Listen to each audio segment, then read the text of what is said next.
Assistant group C 2014 या परीक्षेमध्ये गणित आहे 4.1/2 अधिक 3.1/6 अधिक येथे प्रश्नचिन्ह आहे अधिक 2.1/3 बरोबर 13.2/5. त्यांनी आपल्याला उत्तर पण दिलंय ह्या गणिताचं, पण ही संख्या कोणती ते आपल्याला दिलेली नाही, ते आपल्याला विचारलेले. मग आपण असं करायचं, प्रश्नचिन्ह बरोबर एक्स मानू, म्हणजे आपल्याला माहित नाही ना ती संख्या आपण एक्स मानली.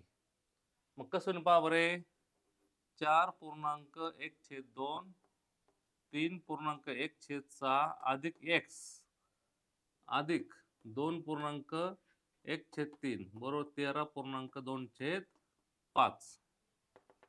पहा आपण काय केलं, थोड्या वेळ प्रश्नचिन्ह जागी आपण एक संख्या मानली. आता काय करायचं, ह्या तिघांचं सोपं रूप द्यायचं आणि तिघांची बेरीज करून टाकायची.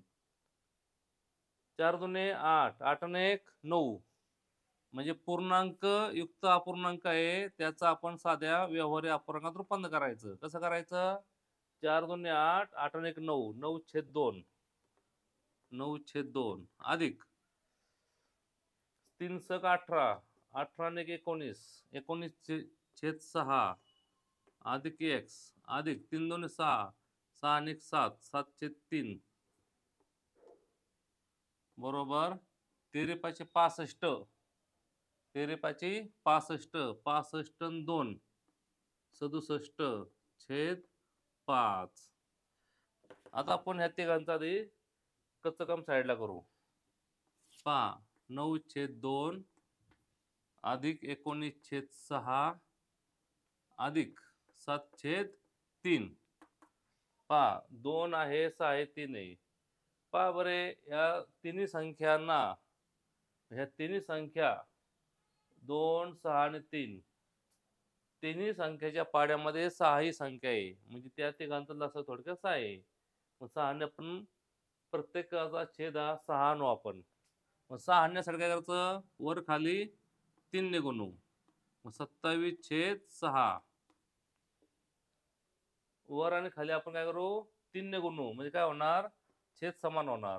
येथे गुणायची गरज नाही, इथे खाली आणि वर 2 ने गुणू, मग छेद समान होईल.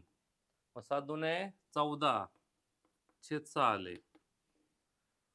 पहा काय केलं आपण, आधी या तिघांचा छेद हा समान करून घेतला, कारण तिन्ही संख्यांनी 6 ला भाग जातो, त्यामुळे 6 त्यांचा लसावी आहे, त्यामुळे आपण सर्वांचा लसावी हा 6 छेद करून टाकला. येथे वर खाली 2 3 ने गुणलं, वर खाली आपण 2 ने गुणलं, छेद समान झाला. आता तिघांची बेरीज करायची, छेद समान आहे, तिघांची बेरीज 27 आणि 19 14, 27 19 14 तिघांची बेरीज 9 4 13, 13 7 20, 7 2, 2 4 2 6, 60/6 उत्तर आलं. 60/6. पहा 9 6 16 4 20, 7 2 4 2 6, 60/6 आलं. बघ जाईल ना, 6 1 6, 6 60, 10/1 उत्तर आलं. ह्या सगळ्यांचं 10/1 आलं, म्हणजे x अधिक 10/1 बरोबर 67/5. आता हा जो अधिक आहे तो तिकडे कसा होणार, वजा होणार, म्हणजे x बरोबर 67/5 वजा 10/1 x बरोबर, आता याचं उत्तर पहा किती होईल, 67/5 वजा 10. परत तिरका गुणाकार, आता छेद भिन्न आहे, तिरका गुणाकार 67 1 67 वजा 10 5 50 भागिले 5, 67 वजा 50 17, 17/5. याचं उत्तर आलं 17/5. म्हणून x बरोबर, त्यांना पूर्णांक युक्त अपूर्णांक पाहिजे. काय पाहिजे, पूर्णांक युक्त अपूर्णांक. 5 चा पाडा 17 पर्यंत व्हायचा, 5 त्रिक 15, 2 बाकी उरले, 5 आहे तसा आला. 3.2/5, 3.2/5 हे उत्तर आलं, पर्याय क्रमांक 1 आला.